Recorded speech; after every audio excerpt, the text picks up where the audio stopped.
Awal Sheikh Xamed wasiirka wasaaradda cadaaladda ee dowladda Puntland ayaa ka hadlay kiisaskii kufsiga ahaa ee deegaanada Puntland qaarkood ka dhacay. Wasiirka cadaaladda ayaa faahfaahiyay tacadiyadii dhacay iyo dadaalada wasaaraddu ay arrintaasi ka gashay.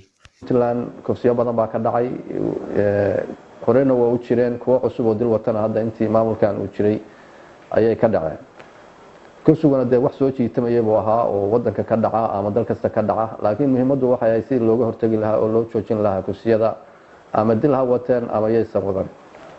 Dowladdu arrintaa xil weyn bay iska saartay, aad ayay waxa weeyaan dagaal ula gashay oo waxay noqotay mid har iyo habeenba u taagan sidii loo joojin lahaa kufsiga foosha xun ee Puntland laga sameynayo.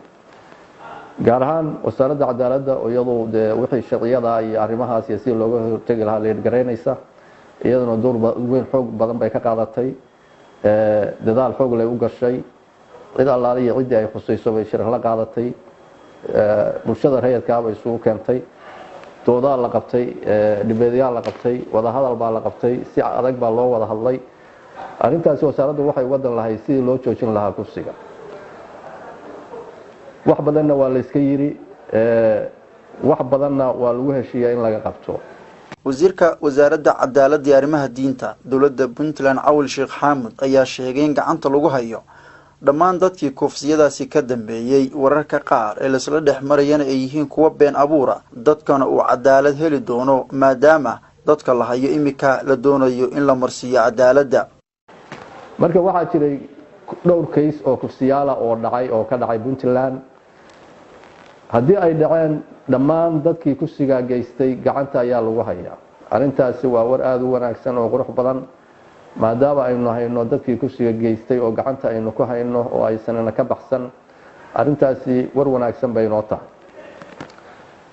dadkii markii la qabtay maxkamad baa la saaraya, haddii aan leedno maxkamadda markii la saarana qof kasta dambiga uu galay waa lagu qaadayaa, ciqaabta uu mutaysana waa la marsiinayaa.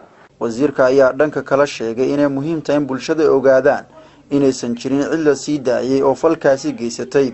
waxaana wasiirku sharaxay dadka falkaasi loo hayo sida loo marinayo cadaaladda. kow, dambi markii uu galo waxaa loo baahan yahay laamihii ku shaqo lahaa ammaanku inay soo qabtaan. markii ay soo qabtaan waxay ku wareejinayaan ciddii dambe baarista lahayd sida CID-da iyo CID-du markii ay baaritaankeeda kasoo dhamaysato waxay kusoo wareejinaysaa maxkamadda.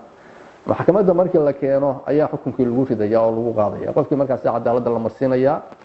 arrimihii noocaas ah marka in badan way noo soo gabagaboobeen. dhawaan baanuna filaynaa maxkamaddooda in la qaado haddii aan la idmo, kuwo kalena weli baaritaankan ku socda.